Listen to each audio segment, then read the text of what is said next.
Il insultait sa mère pour défendre sa femme, mais fut brisé. Kwabena était un jeune homme respecté dans son quartier.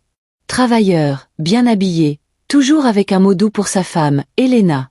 Mais derrière les sourires, il avait une faiblesse. Il aimait sa femme plus que tout, au point de renier sa propre mère. Tout avait commencé lorsqu'Elena, belle et charismatique, avait emménagé chez Kwabena après leur mariage traditionnel. Sa mère, Mama Efia, une femme simple et pieuse, avait tenté de la conseiller sur certaines habitudes, mais Elena n'aimait pas qu'on lui fasse des remarques. Elle se plaignait à son mari, pleurait parfois, exagérait souvent. Et Kwabena, aveuglé par l'amour, prenait toujours sa défense. « Maman, si tu ne peux pas respecter ma femme, tu peux partir. Je t'ai élevée seule, Kwabena. Et c'est comme ça que tu me parles? Tu ne comprends rien.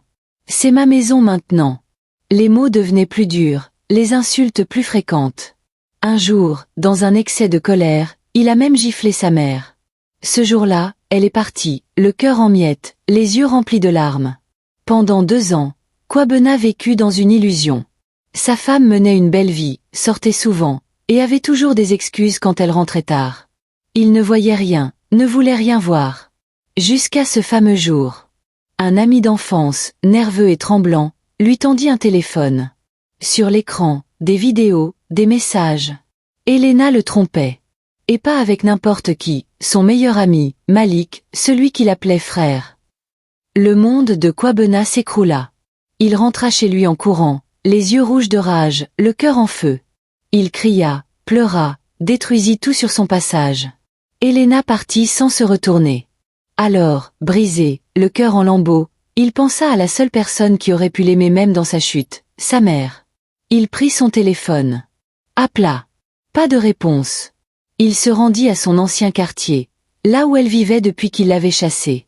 Mais là, devant la petite maison, une voisine le regarda avec tristesse. « Mama Efia est morte, Kwabena. Il y a 2 semaines. Elle parlait de toi chaque jour. Elle espérait ton retour. » Il s'effondra. Il hurla. Il pleura toutes les larmes de son corps, s'agenouillant devant la tombe fraîchement recouverte de terre. « Maman. Pardon. Reviens. Juste une fois. » Mais la mort ne répond jamais. Et c'est ainsi que Kwabena apprit trop tard que l'amour véritable ne vient pas toujours de celle qu'on choisit, mais souvent de celle qui nous a donné la vie.